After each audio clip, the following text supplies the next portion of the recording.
There is a specific type of financial grief your brain cannot release. And it is not for money you lost. It is for money you were never allowed to have in the first place. Psychologists have a name for this, and once you understand what your brain is actually mourning, almost everything about your relationship with money suddenly makes sense. Most people assume financial pain comes from losing something real, a bad investment, a failed business, a stolen wallet. Those losses hurt and they heal. The wound has a clear edge, but there is another kind of loss that has no edge at all.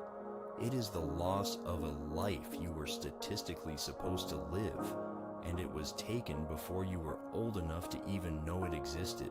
Researchers studying intergenerational wealth have found something quietly devastating. A family that exits poverty in one generation does not simply reset. The psychological imprint of scarcity, the anxiety, the avoidance, the shame, continues operating in the children and grandchildren of that family even after the external conditions have changed. Your nervous system inherited a financial identity that may have nothing to do with your actual life. Here is where the grief enters.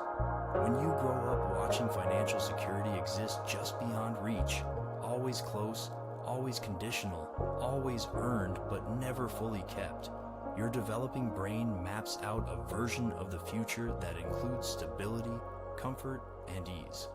Not as a fantasy, as an expectation. The brain does not distinguish between a promised future and an imagined one. It begins grieving either one the moment it disappears. This is the mechanism that researchers call the loss of the counterfactual self. You are not mourning money in the abstract. You are mourning a specific version of yourself. The one who grew up with the violin lessons, the family vacations, the college fund that removed the need for a second job. That person feels real to your brain because your brain built them, and your brain grieves what it builds. What makes this grief so clinically difficult is that it has no socially recognized trigger. When you lose a job, people understand. When a market crashes, there is shared language for the pain. But when you grieve money that was structurally withheld from your family across generations, there is no funeral, no condolence card, no cultural ritual for the mourning.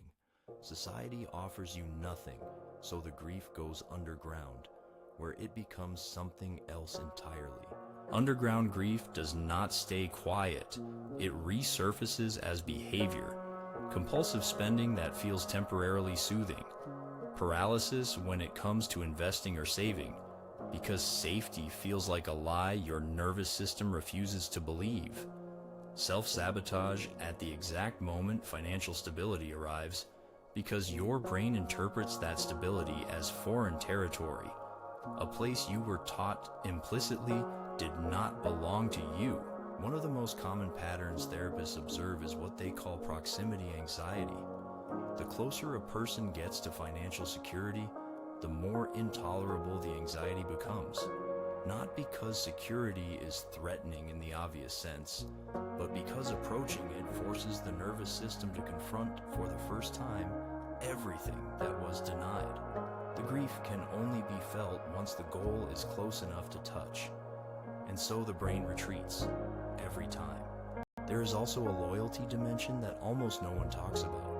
For some people, achieving financial stability feels like a betrayal of the parents who struggled, of the community that normalized struggle, of an identity built around surviving rather than thriving. Money becomes a threat to belonging, and belonging, evolutionarily speaking, is more important to the brain than any amount of financial comfort. So the brain chooses the tribe over the account balance, quietly, automatically, without asking your permission. The grief is also compounded by comparison, not with the wealthy, but with peers. Watching someone your age move through the world without the invisible weight of financial anxiety is a specific kind of pain. It is not simple envy. It is the moment your brain recognizes the gap between your counterfactual self and your actual self. That recognition is a small bereavement, and it can happen dozens of times in an ordinary week without you ever identifying it as grief. So what do you actually do with a grief that has no funeral? Researchers and therapists who specialize in financial trauma argue that the first and most necessary step is naming it as loss. Not a character flaw, not laziness, not a lack of ambition, a loss. Something real was taken before you arrived. The brain cannot begin to heal a wound it is still pretending does not exist. The second step is separating the inherited identity from the chosen one. This is slower work, and it is uncomfortable, because the inherited financial identity is not just a set of habits. It is a story about who you are and who you are allowed to become. Rewriting it does not mean erasing where you came from. It means understanding that the scarcity your ancestors survived is not a life sentence handed down to you. It was their chapter. You are writing a different one. And the third step, perhaps the hardest, is allowing the grief to surface without converting it immediately into shame or action. Most people who carry financial grief never sit with it. The moment it rises, they either spend or plan or distract. Letting it exist, actually acknowledging that a version of your life was foreclosed before you ever had a vote, is an act of profound honesty. And it is the only thing that actually moves the feeling forward rather than deeper. The money you never had was real. The life attached to it was real enough for your brain to construct and grieve. That grief is not weakness. It is not ingratitude. It is the entirely reasonable response of a mind that was handed a map to a destination it was never allowed to reach. Understanding that is not the end of the work, but it is, finally, the beginning.